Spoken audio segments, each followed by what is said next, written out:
ಲಂಡನ್ನತ್ತ ಪ್ರಯಾಣಿಸುತ್ತಾಳೆ. ಹೋಗಿ ವರ್ಷ ಕಳೆಯುವುದರ ಒಳಗೆ ಎಲ್ಲ ಕಡೆ ಕೊರೋನಾ ಎಂಬ ಮಹಾಮಾರಿಯಿಂದ ಇಡೀ ಜಗತ್ತೇ ಲಾಕ್ಡೌನ್ ಆಗಿ ತತ್ತರಿಸಿ ಹೋಯಿತು. ಹೋಗಿ 3 ವರ್ಷ ಕಳೆದರೂ ಮಧುವಿಗೆ ತನ್ನ ಊರಿಗೆ ಬರಲು ಸಾಧ್ಯವಾಗಲಿಲ್ಲ. ಇತ್ತೀಚೆಗೆ 1-2 ತಿಂಗಳಿನಿಂದ ಮಧುಗೆ ತನ್ನ ತಂದೆ ತಾಯಿ ಜೊತೆ ಸಂಪರ್ಕ ನಡೆದಿರಲಿಲ್ಲ. ಅಣ್ಣ ಅತ್ತಿಗೆಗೆ ಫೋನ್ ಮಾಡಿ ತಂದೆ ತಾಯಿಯ ಬಗ್ಗೆ ವಿಚಾರಿಸಿದರೆ ಅಪ್ಪ ಅಮ್ಮ ತೀರ್ಥಯಾತ್ರೆಗೆ ಹೋಗಿದ್ದಾರೆ ಅಂತ ಹೇಳುತ್ತಿದ್ರು. ಇದರಿಂದ ಮಧು ಮತ್ತಷ್ಟು ಚಿಂತೆಗೊಳಗಾಗಿದ್ದಳು. ಹೆಂಡತಿಯ ಚಿಂತೆ ನೋಡಲಾಗದೆ ಮಾಯಾಂಕ್ ಭಾರತಕ್ಕೆ ಬರಲು ಟಿಕೆಟ್ ಬುಕ್ ಮಾಡಿ ಹೆಂಡತಿಗೆ ಸರ್ಪ್ರೈಸ್ ಕೊಡುತ್ತಾನೆ. ಖುಷಿಯಿಂದ ಮಧುಗೆ ನಾವು ಊರಿಗೆ ಹೋಗುತ್ತಿದ್ದೇವೆ ಎಂಬುದನ್ನು ನಂಬಲು ಕೂಡ ಸಾಧ್ಯವಾಗುತ್ತಿರಲಿಲ್ಲ. ಇನ್ನೇನು 2 ದಿನಗಳಲ್ಲಿ ಅವರಿಬ್ಬರು ಊರಿಗೆ ಬರುವುದರಿಂದ, ಆದರೆ ಅವರ ಹಣೆಬರಹಕ್ಕೆ ಭಾರತದಲ್ಲಿ ಜೋರಾಗಿ ಮಳೆ ಸುರಿಯುತ್ತಿದ್ದರಿಂದ ಅಲ್ಲಿಗೆ ಹೋಗುವ ಎಲ್ಲ ಫ್ಲೈಟ್ ಅನ್ನು ರದ್ದು ಮಾಡಲಾಗಿತ್ತು. ವರ್ಷಗಳ ನಂತರ ಮನೆಗೆ ಹೋಗುವ ಉತ್ಸಾಹದಲ್ಲಿದ್ದ ಮಧುವಿಗೆ ಮತ್ತೊಮ್ಮೆ ಆಘಾತವಾಗುತ್ತದೆ.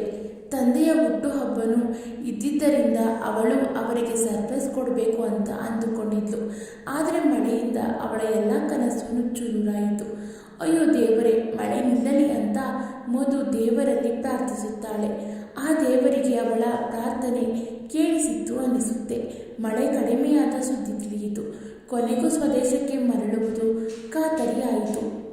ಮರುದಿನ ಮಧ್ಯಾಹ್ನದ ಫ್ಲೈಟ್ ಇದ್ದಿದ್ದರಿಂದ ರಾತ್ರಿ ಬೇಗನೆ ಪ್ಯಾಕಿಂಗ್ ಮುಗಿಸಿ ಮಲಗುತ್ತಾರೆ. ಆದರೆ ಮನಸ್ಸಿನಲ್ಲಿ ಆಗುತ್ತಿದ್ದ ಖುಷಿಯಿಂದ ರಾತ್ರಿ ನಿದ್ದೆ ಕೂಡ ಸರಿಯಾಗಿ ಆಗಲಿಲ್ಲ. ಕೊನೆಗೂ ಭಾರತಕ್ಕೆ ಬಂದು ತಲುಪಿದಾಗ ಏನೋ ಕಳೆದುಕೊಂಡದ್ದನ್ನು ಮತ್ತೆ ಪಡೆದಂತೆ ಭಾಸವಾಗುತ್ತದೆ. ಅಲ್ಲಿಂದ ಕ್ಯಾಬ್ ಬುಕ್ ಮಾಡಿ ಮೊದಲು ತನ್ನ ತವರು ಮನೆಯ ಕಡೆಗೆ ಹೊರಡುತ್ತಾಳೆ. ತಂದೆ ತಾಯಿನ ಭೇಟಿಯಾಗುತ್ತಿದ್ದೇನೆ ಎಂದು ಖುಷಿಯಿಂದ ದಾರಿಯುವುದಕ್ಕೂ ಅವರ ಗುಣಗಾನನ ಗಂಡನಲ್ಲಿ ಮಾಡುತ್ತಿದ್ದಳು. ಕೊನೆಗೂ ಮನೆ ತಲುಪಿದ ತಕ್ಷಣ ಒಳಗೆ ಓಡಿ ಹೋಗಿ ಅಪ್ಪ ಅಮ್ಮ ಅಂತ ಜೋರಾಗಿ ಕೂಗಿಕೊಳ್ಳುತ್ತಾಳೆ. ಆ ಕೋಣೆ, ಈ ಕೋಣೆ, ಅಡುಗೆ ಕೋಣೆ, ಮಹಡಿ ಮೇಲಿರುವ ಕೋಣೆ ಎಲ್ಲ ಕಡೆ ನೋಡಿದರೂ ತಂದೆ ತಾಯಿ ಆಗಲಿ ಅವಳ ಅಣ್ಣ ಅತ್ತಿಗೆ ಆಗಲಿ ಕಾಣಲು ಸಿಗುವುದಿಲ್ಲ. ಆಗ ಮನೆ ಕೆಲಸದವ ಮುತ್ತು ಬಂದು, ಅಮ್ಮವರೇ ಹೇಗಿದ್ದೀರಾ, ಯಾವಾಗ ಬಂದ್ರಿ ಅಂದಾಗ, ಅದೆಲ್ಲ ಇರಲಿ ಮುತ್ತು, ಅಪ್ಪ ಅಮ್ಮ ಎಲ್ಲಿ, ಅಣ್ಣ ಅತ್ತಿಗೆಯನ್ನು ಕಾಣಿಸುತ್ತಿಲ್ಲ ಅಂದಾಗ ಮುತ್ತು, ಅದು ಅಮ್ಮವರ ದೊಡ್ಡ ಯಜಮಾನರು ಹಾಗೂ ದೊಡ್ಡಮ್ಮವರು ತೀರ್ಥಯಾತ್ರೆಗೆ ಹೋಗಿದ್ದಾರೆ, ಇನ್ನು ಚಿಕ್ಕ ಯಜಮಾನರು ಹಾಗೂ ಚಿಕ್ಕಮ್ಮವರು ಇಲ್ಲೇ ದೇವಸ್ಥಾನಕ್ಕೆ ಹೋಗಿದ್ದಾರೆ ಅಂತ ಹೇಳುತ್ತಾನೆ. ಮುತ್ತುವಿನ ಮಾತು ಕೇಳಿ ಮಧುಗೆ ಸ್ವಲ್ಪ ಬೇಜಾರಾಗುತ್ತೆ. ಯಾಕೆಂದರೆ ಇವತ್ತು ಅವಳ ತಂದೆಯ ಹುಟ್ಟಿದ ಹಬ್ಬ ಆಗಿದ್ದರಿಂದ ಅವರು ಆಸೆಪಟ್ಟಂತೆ ವೃದ್ಧಾಶ್ರಮಕ್ಕೆ ಕರೆದುಕೊಂಡು ಹೋಗಿ ಅಲ್ಲಿ ಅವರ ಆಸೆಯನ್ನು ಪೂರೈಸಬೇಕು ಎಂದು ಮಧು ಅಂದುಕೊಂಡಿದ್ದಳು. ಸರಿ ಅಣ್ಣ, ಅತ್ತಿಗೆ ತಂದೆಯ ಹುಟ್ಟಿದ ಹಬ್ಬಕ್ಕೆ ದೇವಸ್ಥಾನಕ್ಕೆ ಪೂಜೆ ಮಾಡಲು ಹೋಗಿದ್ದಾರೆ, ನಾವು ಕೂಡ ಅಲ್ಲಿಗೆ ಹೋಗೋಣ ಅಂತ ಹೇಳಿ ಗಂಡನನ್ನು ಕರೆದುಕೊಂಡು ದೇವಸ್ಥಾನಕ್ಕೆ ಹೋಗುತ್ತಾಳೆ. ಆದರೆ ಅಲ್ಲಿ ಅಣ್ಣ ಅತ್ತಿಗೆ ಕಾಣಿಸುವುದಿಲ್ಲ. ಮಧುಗೆ ಸ್ವಲ್ಪ ವಿಚಿತ್ರ ಅನಿಸುತ್ತೆ. ಯಾಕೆಂದರೆ ದೇವಸ್ಥಾನಕ್ಕೆ ಹೋಗುವ ಸಮಯದಲ್ಲಿ ಅವರಿಗೆ ದಾರಿಯಲ್ಲಿಯೂ ಅಣ್ಣ ಅತ್ತಿಗೆ ನೋಡಲು ಸಿಗುವುದಿಲ್ಲ. ಜಾಸ್ತಿ ಏನು ತಲೆಕೆಡಿಸದೆ ದೇವಸ್ಥಾನದಲ್ಲಿ ಪೂಜೆ ಅಲ್ಲಿಂದ ಹೊರಡುತ್ತಾರೆ. ತಂದೆ ಇಲ್ಲದಿದ್ದರೂ ಪರವಾಗಿಲ್ಲ, ಅವರ ಆಸೆಯಂತೆ ವೃದ್ಧಾಶ್ರಮಕ್ಕೆ ಅನ್ನದಾನ ಹಾಗೂ ಅಲ್ಲಿ ಎಲ್ಲರಿಗೂ ಏನಾದರೂ ಕೊಡಬೇಕು ಎಂಬ ಉದ್ದೇಶದಿಂದ ಸುಮಾರು ಗಿಫ್ಟನ್ನು ಖರೀದಿ ಮಾಡ್ತಾರೆ. ನಂತರ ವೃದ್ಧಾಶ್ರಮಕ್ಕೆ ತೆರಳಿ ತಂದಿದ್ದ ಗಿಫ್ಟನ್ನು ಎಲ್ಲರಿಗೂ ಹಂಚಿ ಅವರಿಂದ ಆಶೀರ್ವಾದ ಪಡೆಯುತ್ತಾರೆ. ನಂತರ ಎಲ್ಲರಿಗೂ ಅನ್ನದಾನ ಮಾಡಿ ತಾವು ಕೂಡ ಅವರ ಜೊತೆನೇ ಊಟ ಮಾಡಿ ಸಂತೃಪ್ತ ಮನೋಭಾವದಿಂದ ಮನೆಗೆ ಹೊರಡುತ್ತಾರೆ. ಆದರೆ ತಂದೆ ತಾಯಿನ ನೋಡಲಾಗದೆ ಮನಸ್ಸಿನಲ್ಲಿ ದುಃಖ ಪಡುತ್ತಾಳೆ.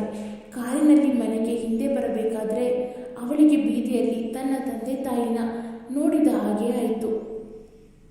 ತಕ್ಷಣ ಗಂಡನ ಕಾರು ನಿಲ್ಲಿಸಿ ಅಲ್ಲಿ ಅಪ್ಪ ಅಮ್ಮನ ನೋಡಿದ ಹಾಗೆ ಆಯಿತು.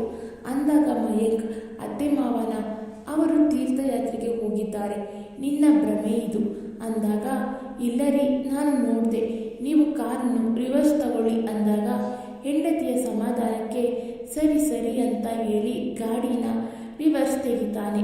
ಕಾರು ಬಂದು ಆ ವೃದ್ಧ ದಂಪತಿಗಳ ಎದುರು ಬಂದು ನಿಲ್ಲುತ್ತದೆ. ಮಧು ಹಾಗೂ ಮಯಾಂಕ್ಗೆ ತಮ್ಮ ಕಣ್ಣನ್ನು ತಾವೇ ನಂಬಲು ಸಾಧ್ಯವಾಗಲಿಲ್ಲ.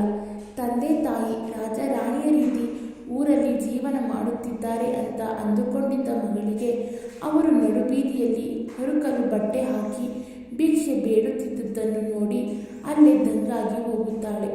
ಅವಳ ಕಣ್ಣಿನಿಂದ ಕಣ್ಣೀರು ಜಾರುತ್ತೆ. ತಕ್ಷಣ ಮಾಯಾ ಕಾರಿನಿಂದ ಇಳಿದು ಅತ್ತೆ ಮಾವನ ಬಳಿ ಓಡುತ್ತಾನೆ.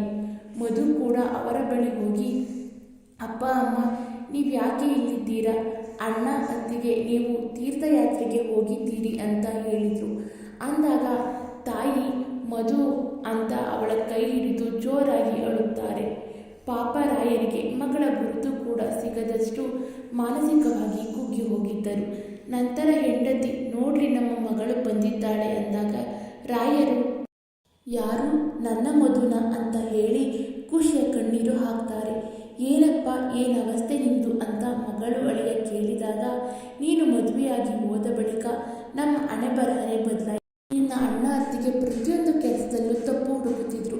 ನನಗೆ ಬರುತ್ತಿದ್ದ ಪೆನ್ಷನ್ ಹಣ ನಮ್ಮ ಮಾತಿಗೆ ಸರಿಯಾಗ್ತಿತ್ತು. ಹಾಗಾಗಿ ಕೊರೋನಾದ ಸಮಯದಲ್ಲಿ ನಮ್ಮನ್ನು ಸಾಕಲು ಅವರಿಗೆ ಸಾಧ್ಯವಿಲ್ಲ ಅಂತ ನಮ್ಮನ್ನು ಮನೆಯಿಂದ ಹೊರಗೆ ಹಾಕಿದರು. ಆ ಸಮಯದಲ್ಲಿ ಒಂದು ಸ್ವಲ್ಪ ದಿನ ನನ್ನ ಸ್ನೇಹಿತ ರಘು ಅಂದರೆ ಮಯಾಂಕ್ನ ತಂದೆ ತನ್ನ ಮನೆಯಲ್ಲಿ ಆಶ್ರಯ ನೀಡಿದ. ಆದರೆ ನಮ್ಮಿಂದ ಅವರಿಗೆ ಕಷ್ಟ ಬೇಡ ಅಂತ ಅಲ್ಲಿಂದ ಹೇಳದೆ ಕೇಳದೆ ಮನೆ ಬಿಟ್ಟು ಬಂದು ಇವಾಗ ಹೊಟ್ಟೆ ತುಂಬಿಸಲು ಭಿಕ್ಷೆ ಬೇಡುತ್ತಿದ್ದೇವೆ ಅಂತ ಕಣ್ಣೀರು ಹಾಕುತ್ತಾರೆ. ಆಗ ಅಳಿಯ, ನೀವ್ಯಾಕೆ ನಮಗೆ ಯಾವ ವಿಷಯವನ್ನು ತಿಳಿಸಿಲ್ಲ? ಅಪ್ಪ ಕೂಡ ನನ್ನಲ್ಲಿ ಇದರ ಬಗ್ಗೆ ಏನೂ ಅಂದಿಲ್ಲ ಅಂದಾಗ ರಾಯರು, ನಾನೇ ಈ ವಿಷಯನ ಮಗ ಸೊಸೆಯ ಕಿವಿಗೆ ಹಾಕಬೇಡ, ಅವರು ಅಲ್ಲಿ ಆರಾಮವಾಗಿ ಇರಲಿ ಅಂತ ಭಾಷೆ ತಗೊಂಡಿದ್ದೆ ಎಂದು ಹೇಳ್ತಾರೆ. ನಂತರ ಮಗಳು, ನಡಿರಿ ಅಪ್ಪ, ಮನೆಗೆ ಹೋಗೋಣ, ನಿಮ್ಮನ್ನು ಆ ಮನೆಯಲ್ಲಿ ಯಾರು ತಡೆಯುತ್ತಾರೆ ಅಂತ ನಾನು ನೋಡುತ್ತೇನೆ ಅಂತ ಹೇಳಿ ಅಪ್ಪ ಅಮ್ಮನ ತಮ್ಮ ಮನೆಗೆ ಮತ್ತೆ ಕರೆದುಕೊಂಡು ಬರುತ್ತಾಳೆ. ಅವರನ್ನು ನೋಡಿ ಕೆಲಸದವನಿಗೂ ಆಶ್ಚರ್ಯವಾಗುತ್ತದೆ. ಏಕೆಂದರೆ ಅವನಿಗೂ ಕೂಡ ಇದರ ಬಗ್ಗೆ ಗೊತ್ತಿರುವುದಿಲ್ಲ. ಅಷ್ಟು ಹೊತ್ತು ಆಗಿದ್ದರೂ ಮಗ ಸೊಸೆ ಮಾತ್ರ ಇನ್ನು ಮನೆಗೆ ಬಂದಿರುವುದಿಲ್ಲ. ಮಧು ಹಾಗೂ ಮಯಾಂಕ್ ಇಬ್ಬರು ರೂಮಿನಲ್ಲಿ ಇರುತ್ತಾರೆ. ರಾಯರು ಹಾಲ್ನಲ್ಲಿ ಪೇಪರ್ ಓದುತ್ತಾ ಕುಳಿತಿರುವಾಗ ಸಂಜೆ 5 ಗಂಟೆ ಹೊತ್ತಿಗೆ ಮಗ ಸೊಸೆ ಇಬ್ಬರು ಮನೆಗೆ ಬರುತ್ತಾರೆ. ತಂದೆನ ನೋಡಿ ಗಂಡ ಹೆಂಡತಿ ಇಬ್ಬರ ಸಿಟ್ಟು ನೆತ್ತಿಗೇರುತ್ತೆ. ಮತ್ತೆ ಯಾಕೆ ಇಲ್ಲಿಗೆ ಬಂದ್ರಿ? ಮನೆಗೆ ಯಾರು ನಿಮ್ಮನ್ನು ಕರೆದಿರುವುದು ಅಂದಾಗ ಮಧು ಬಂದು, ನಾನು ಕರೆದುಕೊಂಡು ಬಂದಿರುವುದು ಅಂತ ಅಣ್ಣನಿಗೆ ಉತ್ತರ ಕೊಡುತ್ತಾಳೆ. ಮಧು ಹಾಗೂ ಮಯಾಂಕ್ನ ನೋಡಿ ಗಂಡ ಹೆಂಡತಿ ಇಬ್ಬರು ಗಲಿಬಿಲಿಯಾಗುತ್ತಾರೆ. ಯಾಕಣ್ಣ, ಏನು ಮಾತನಾಡುತ್ತಿಲ್ಲ ಅಂದಾಗ ಮದನ್, ಮಾತನಾಡಲು ಏನೂ ಇಲ್ಲ, ಇದು ನನ್ನ ಮನೆ, ಇನ್ನು ಮುಂದೆ ನೀನು ಕೂಡ ಇಲ್ಲಿಗೆ ಬರುವ ಅಗತ್ಯ ಇಲ್ಲ, ಎಲ್ಲರೂ ಮರ್ಯಾದೆಯಿಂದ ಇಲ್ಲಿಂದ ಹೊರಡಿ ಅಂತ ಜೋರು ಮಾಡ್ತಾನೆ. ಅವನ ಹೆಂಡತಿ ದೀಪಿಕಾ ಕೂಡ ಕತ್ತುಪಟ್ಟಿ ಹಿಡಿದು ಹೊರಗೆ ಹಾಕಿ ಮೊದಲು ಮಾಡಿದ ರೀತಿಯೇ ಅಂದಾಗ ಮಧುಗೆ ಕೋಪ ನೆತ್ತಿಗೇರಿ ಒಂದೇಟನ್ನು ತನ್ನ ಅತ್ತಿಗೆ ಕೆನ್ನೆಗೆ ಬಾರಿಸುತ್ತಾಳೆ. ಅವಳನ್ನು ತಡೆಯಲು ಬಂದ ಅಣ್ಣನಿಗೂ ಒಂದೇಟು ಬಾರಿಸಿ, ತಾಕತ್ತಿದ್ದರೆ ಅಪ್ಪ ಅಮ್ಮನನ್ನು ನನ್ನ ಎದುರಿಗೇನೆ ಈ ಮನೆಯಿಂದ ಹೊರಗೆ ಹಾಕಿ ನೋಡಿ ಅಂತ ಅವರಿಗೆ ಸವಾಲು ಹಾಕುತ್ತಾಳೆ. ನಂತರ ಮಯಾಂಕ್ ಅವರಿಬ್ಬರ ಬ್ಯಾಗನ್ನು ಮನೆಯಿಂದ ಹೊರಗೆ ಎಸೆಯುತ್ತಾನೆ. ಇದರಿಂದ ಮತ್ತಷ್ಟು ಕೆರಳಿದ ಮದನ್, ಇದು ನನ್ನ ಮನೆ, ನೀವ್ಯಾರು ನನ್ನನ್ನು ಮನೆಯಿಂದ ಹೊರಗೆ ಹಾಕಲಿಕ್ಕೆ ಅಂದಾಗ ಮಧು ಒಳಗೆ ಹೋಗಿ ಮನೆಯ ಪೇಪರ್ಸ್ನ ತಂದು, ಈ ಮನೆ ಇನ್ನು ಅಪ್ಪನ ಹೆಸರಿನಲ್ಲಿ ಇರುವುದನ್ನು ಮರೆತು ಬಿಟ್ಟೆಯಾ? ಇದು ಅಪ್ಪ ಕಷ್ಟಪಟ್ಟು ಬೆವರಿಸಿ ಕಟ್ಟಿದ ಮನೆ, ಇದರ ಸಂಪೂರ್ಣ ಹಕ್ಕು ಇರುವುದು ಅವರಿಗೆ ಮಾತ್ರ ಅಂತ ಹೇಳಿ ಆ ಪೇಪರ್ಸ್ನ ಅಣ್ಣನಿಗೆ ತೋರಿಸುತ್ತಾಳೆ. ಗಂಡ ಹೆಂಡತಿ ಇಬ್ಬರು ಒಬ್ಬರನ್ನೊಬ್ಬರ ಮುಖ ನೋಡಿ ತಬ್ಬಿಬ್ಬುಗೊಳ್ಳುತ್ತಾರೆ. ತಕ್ಷಣ ಮದನ್ ತಂದೆಯ ಕಾಲಿಗೆ ಬಿದ್ದು, ಅಪ್ಪ ದಯವಿಟ್ಟು ಕ್ಷಮಿಸು, ನನ್ನಿಂದ ದೊಡ್ಡ ತಪ್ಪಾಯಿತು, ದಯವಿಟ್ಟು ನಮ್ಮನ್ನು ಮನೆಯಿಂದ ಹೊರಗೆ ಹಾಕಬೇಡಿ ಅಂತ ಮೊಸಳೆ ಕಣ್ಣೀರು ಹಾಕುತ್ತಾನೆ.